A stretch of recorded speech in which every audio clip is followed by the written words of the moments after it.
Hello, welcome to my next video. This is a series I'm going to try called The Next Big Thing. Now, I've been meaning to make a video about these guys for a while. A band called Magnolia Park.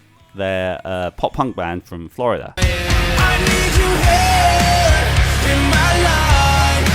Baby, I kill for you to give me a sign. And I've been putting this off for a while because, you know, it's a lot of work making these videos. And I hope that I haven't left it too late because these guys are starting to get bigger and bigger. Just announced that they've signed to Epitaph and they are going to release a Halloween mixtape via them.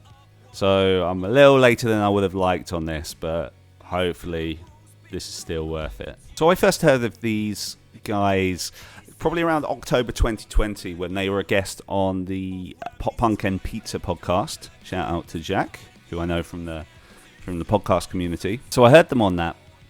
They were on my radar then, heard their music. So next thing I know, they reached out to my podcast asking to be a guest. We were pretty booked up at the time, so we couldn't fit in a whole episode to interview them properly. But what we did do was had Freddie, I think it was Freddie from the band, joined us in one of our intros for about 5 or 10 minutes, and we had a little chat then. At that point, they'd only been a band for about, I think, a year at that point. They hadn't played any shows, but they were already gaining some traction. So when they were on our show, they were actually, that day, I think they'd released the song Love Me, which featured Kellen Quinn on.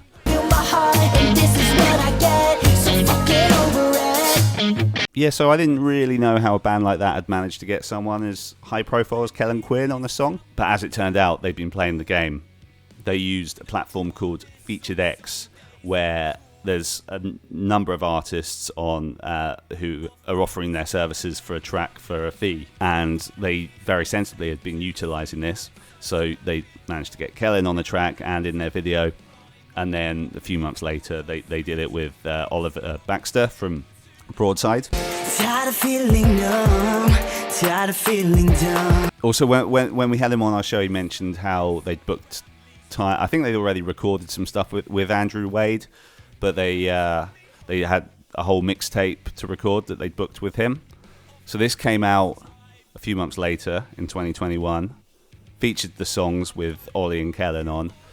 But the sound just worked so well. It was so current. It was very much in the vein of what we've been hearing from the likes of Machine Gun Kelly and Kenny Hoopla, Jaden, all that kind of stuff. And also, like, you listen to the songs and the singer's tone. What's going on? And what the hell am I doing? Losing sight. It's really, there's something about it that really stands out. And it's really got a commercial feel. The choruses are huge. But things don't have to suck. Even though we're broken with dialogue, things don't have to suck. I think they talk about the 1975 as being a big influence on them. And we all know how huge the 1975 have been the past few years. And you can really hear that in their sound. So they put out the mixtape. Songs all really catchy. And then a few months go by. They released another song called Tonight. Just an absolute pop punk jam. The chorus is insane.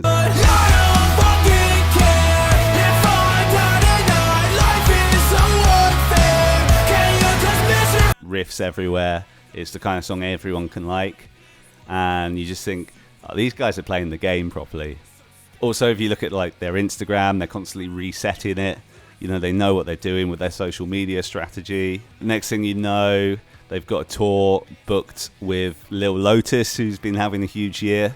Lil Lotus, who's on Epitaph, obviously, saw where that led to. But, like, you know, obviously they're going to appeal hugely to Lil Lotus's fans. It's funny, like, personally, I started noticing around this time, I was looking on their Instagram and I saw Eric Tobin from Hopeless Records was following them all individually, liking all their posts. So I'm thinking something huge is going to happen with these guys. I thought they'd end up at Hopeless for that reason. I was wrong, but you can see people in the industry are really taking notice of them. They featured on a song by 408.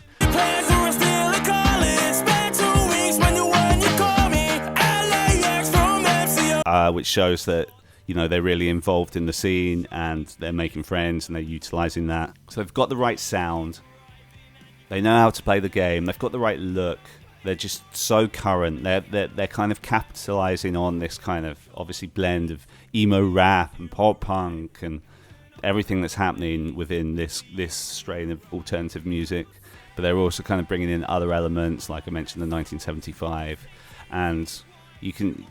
I mean, they're really wearing their pop punk influences on their sleeves well, and like that, it's just really bringing something fresh to the genre. You know, because there's with the Machine Gun Kelly thing, there's a lot of people who embracing that sound, but kind of just they're all starting to sound the same, which is fine. I enjoy most of that, and it's cool, and it's brought that music back. But I love it when we're getting a band like this who sound a bit like that, but they're bringing their own fresh take on it.